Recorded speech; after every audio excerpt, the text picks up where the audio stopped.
Ngopi ala Gus Dur. Alkisah. Seorang pria muda datang pada ibunya dan mengeluh tentang banyak permasalahan dalam kehidupannya.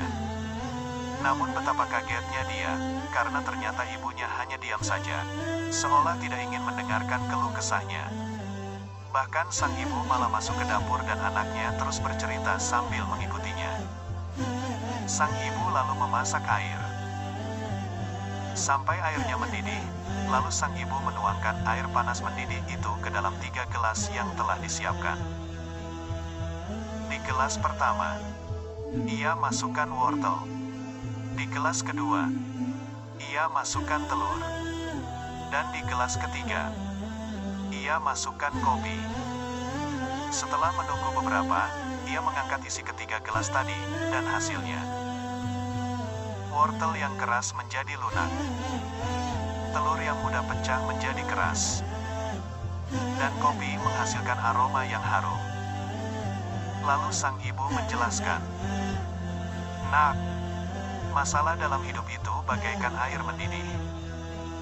Namun, sikap kitalah yang akan menentukan dampaknya.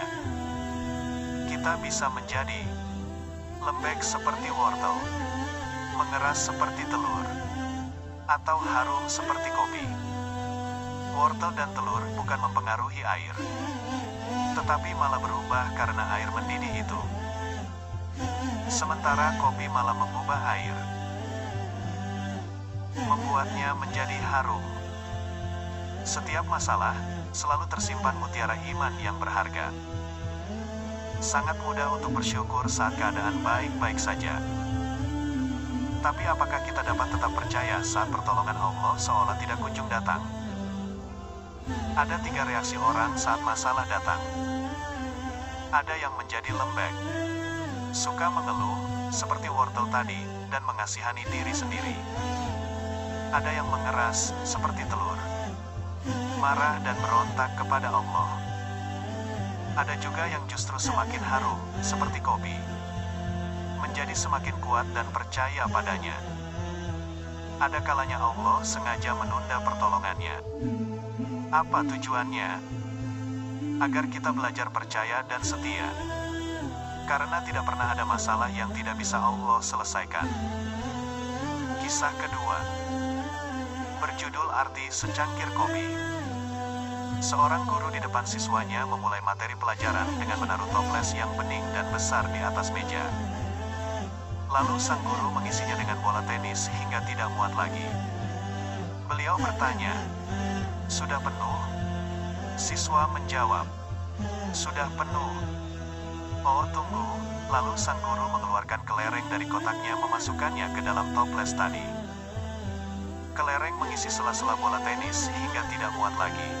Beliau bertanya, "Sudah penuh?" Siswa pun menjawab, "Sudah penuh." Kemudian sang guru mengeluarkan pasir pantai dan memasukkannya ke dalam toples yang sama. Pasir pun mengisi sela-sela bola dan kelereng hingga tidak bisa muat lagi. Semua sepakat kalau toples sudah penuh dan tidak ada yang bisa dimasukkan lagi ke dalamnya. Tetapi, terakhir sang guru menuangkan secangkir air kopi ke dalam toples yang sudah penuh dengan bola, kelereng dan pasir itu.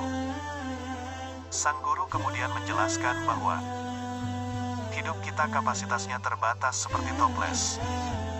Masing-masing dari kita berbeda ukuran toplesnya. Bola tenis adalah hal-hal besar dalam hidup kita, yakni tanggung jawab terhadap Allah, orang tua, istri, suami, anak-anak, serta sandang, pangan, papan, dan kesehatan.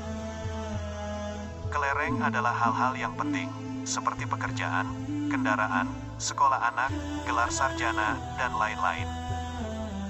Pasir adalah yang lain-lain dalam hidup kita, seperti olahraga, rekreasi, Facebook, dan lain-lain. Jika kita isi hidup kita dengan mendahulukan pasir hingga penuh, maka kelereng dan bola tenis tidak akan bisa masuk. Berarti, hidup kita hanya berisikan hal-hal kecil. Hidup kita habis dengan rekreasi dan hobi, sementara Allah dan keluarga terabaikan. Jika kita isi dengan mendahulukan bola tenis, lalu kelereng dan sebagainya seperti tadi, maka hidup kita akan lengkap, berisikan mulai dari hal-hal yang besar dan penting hingga hal-hal yang menjadi pelengkap. Karenanya, kita Kita harus mampu mengelola hidup secara cerdas dan bijak. Tahu menempatkan mana yang prioritas dan mana yang menjadi pelengkap. Jika tidak, maka hidup bukan saja tidak lengkap, bahkan bisa tidak berarti sama sekali. Lalu sang guru bertanya, adakah di antara kalian yang mau bertanya? Semua siswa terdiam, karena sangat mengerti apa inti pesan dalam pelajaran tadi. Namun, tiba-tiba seseorang nyeletuk bertanya, apa arti secangkir air kopi yang dituangkan tadi? Sang guru menjawab sebagai penutup. Sepenuh dan sesibuk apapun hidup kita, jangan lupa masih bisa disempurnakan dengan bersilaturahim sambil minum kopi, dengan tetangga, teman, kerabat, sahabat yang hebat.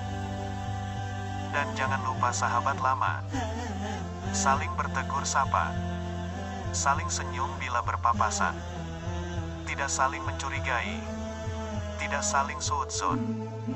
Tidak saling gibah apalagi fitnah. Tidak saling menyakiti. Tidak saling menjatuhkan demi jabatan, tetapi saling mengingatkan dalam kebaikan dan takwa.